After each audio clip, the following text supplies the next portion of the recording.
चलेला चलाना शर्मा धनज बनावे घर में खाना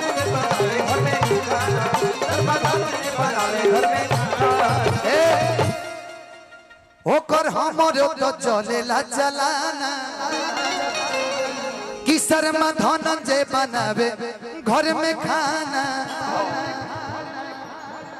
कि हीराबा मोर हीराबा मोर हीराबा हीराबा मोर हीराबा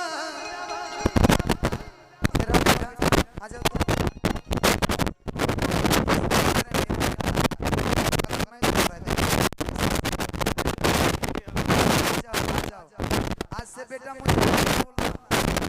ओरिजिनल पापा को अरे तो इनके पास ना की हीराबा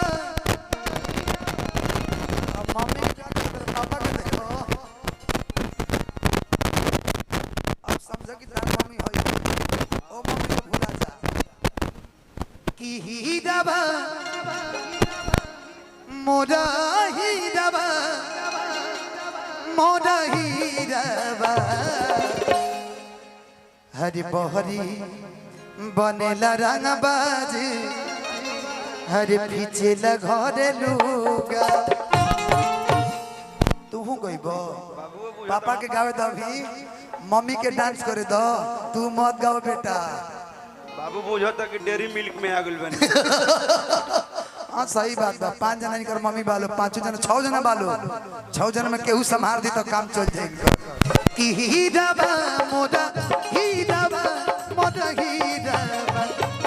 हीराबा मोरे हीराबा मोरे हीराबा बहरी बनेला रंगबाज पिछला घरे लुगाबा रंगदार पिछला में लुगावा बहरी बनेला रंगबाज पिछला घरे लुगाबा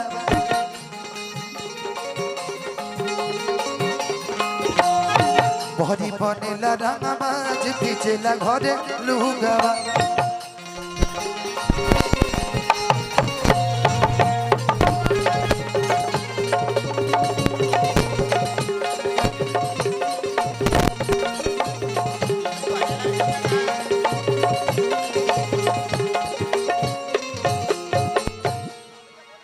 बहुत बहुत धन्यवाद कलम साहब के जोरदार आप सब ताली एगो गीत के बाद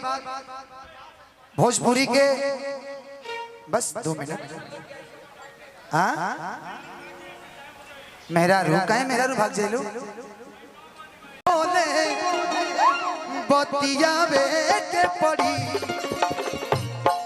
दिल देवरे संग तोहके दिल देवरे संग तोहके आ दिल भतरे संग तो ओरिजिनल बात बोलिए खलवा दे रही है ना कि दिल देवरो संगे तोहरा अरे लगावे के पड़ना अभी नौरी आगे के बात है नहीं बू ऐसे भगवान पानी छोड़ता ऐसे नु कहनी हो कि गहन सांप से अभ्यास से कबो ना लगे के चाहिए वो कब फोन मार दी के जानत नहीं के कि नेक दे हम नहीं घूंघटा पैसा निकलता का मर दे देखो 500 से कम मत निकलियो ना तो लेब ना हम मनीष कि बहरी बनेला रंगदार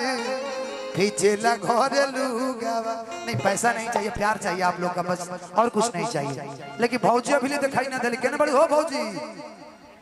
कि दिल देवरो संगे तोहरा लगावे के पड़ी दिल देवरो संग तोहरा लगावे के पड़ी भौजी हमसे बोले बतियावे के चाहिए भौजी हमसे बोले बतियावे के पड़ी देवरो संग तोहरा लगावे के पड़ी दिल देवरो संग तोहरा लगावे हेलो सही तू मर्द बड़ा हो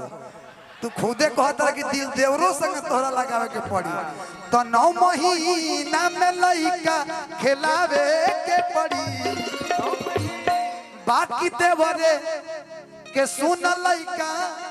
अरे खिलावे के पड़ी कि दिल धनंजय संग तोहरा लगावे के पड़ी संग तोहरा लगावे के पड़ी दिल देवरो संग तोहरा लगावे के पड़ी संग तोहरा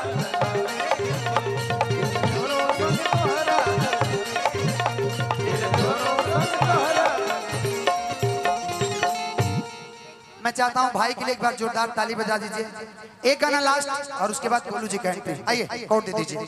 ये अमाउंट बढ़ा दीजिए बहू आगे का इधर आप सब लोग आ जाइए बढ़ाइए इधर आओ हेलो आज तू पूरा उजाला कर दो